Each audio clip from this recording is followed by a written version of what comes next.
KTN Maharashtra न्यूजमध्ये आपले हार्दिक स्वागत. आपण पाहत आहात केटीएन महाराष्ट्र न्यूज.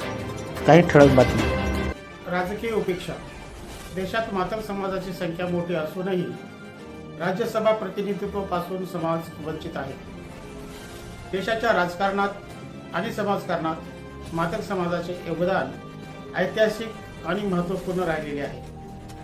लोकसंख्येच्या बाबतीतही हा समाज देशात आणि प्रामुख्याने महाराष्ट्रात मोठ्या संख्येने विखुरलेला आहे.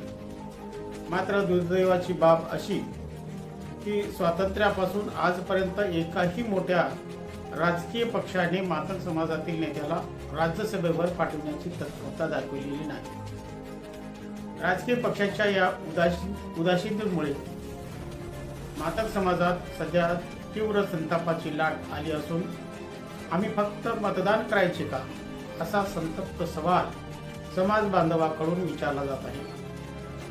नेत्यामधील विसंवादाचा पक्षांना फायदा. मातंग समाज आज विविध राजकीय पक्षांमध्ये विभागलेला आहे. प्रत्येक पक्षात समाजाचे नेतृत्व करणारे नेते असले तरी समाजाच्या मुख्य प्रश्नावर आणि हक्काच्या प्रतिनिधित्वावर या नेत्यामध्ये एकमत नसल्याचे दिसून येत आहे. नेत्यामधील याच फुटीचा आणि विसंवादाचा फायदा संपूर्ण राजकीय पक्ष उचलत आहेत. जेव्हा राज्यसभेच्या किंवा विधान परिषदेच्या जागा वाटपाची वेळ येते तेव्हा मातंग समाजाच्या नावाचा विचार हा जाणीवपूर्वक टाळला जातो, असा आरोप सामाजिक कार्यकर्त्यांनी केला आहे. केवळ वोट बँक म्हणून वापर. अनेक मतदारसंघामध्ये मातंग समाजाची मते निर्णायक ठरतात.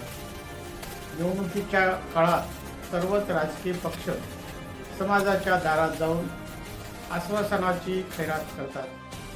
मात्र सत्ता मिळाल्यावर किंवा वरिष्ठ सभागृहात प्रतिनिधित्व देण्याची जेव्हा वेळ येते ते आल्यावर या समाजाला विसरले जाते. फक्त मत देणे आणि सतरंजा उचलणे एवढ्या पुरताच आमचा वापर केला जात आहे का, अशी भावना समाज बांधवांमध्ये घर करून आहे. वरिष्ठ सभागृहाची दारे कधी उघडणार? आजपर्यंतच्या संसदीय इतिहासात राज्यसभेवर मातंग समाजाचा प्रतिनिधी न जाणे ही लोकशाहीतील प्रतिनिधित्वाच्या दृष्टीने चिंतेची बाब मानली जात आहे. अनुसूचित जातीमधील इतर पोटजातींना वेळोवेळी संधी मिळत असली तरी मातंग समाजाच्या वाट्याला मात्र नेहमीच उपेक्षा आलेली आहे. साहित्यरत्न अण्णाभाऊ साठे आणि क्रांतीवीर लहुजी वस्ताद साळवे यांचा वारसा सांगणारा हा समाज आता आपल्या हक्काच्या प्रतिनिधित्वासाठी आक्रमक होताना दिसत आहे.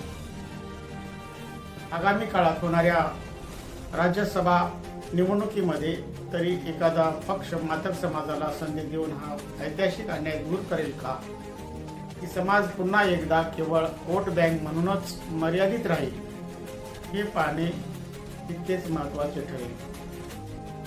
संपादक आनंद भालेराव, किनवट टुडे न्यूज, किनवट, नांदेड. परिसरातील घडामोडी पाहण्यासाठी पाहत रहा KTN Maharashtra news. Channel subscribe करा, लाईक करा, पुढील ग्रुपवर शेअर करा.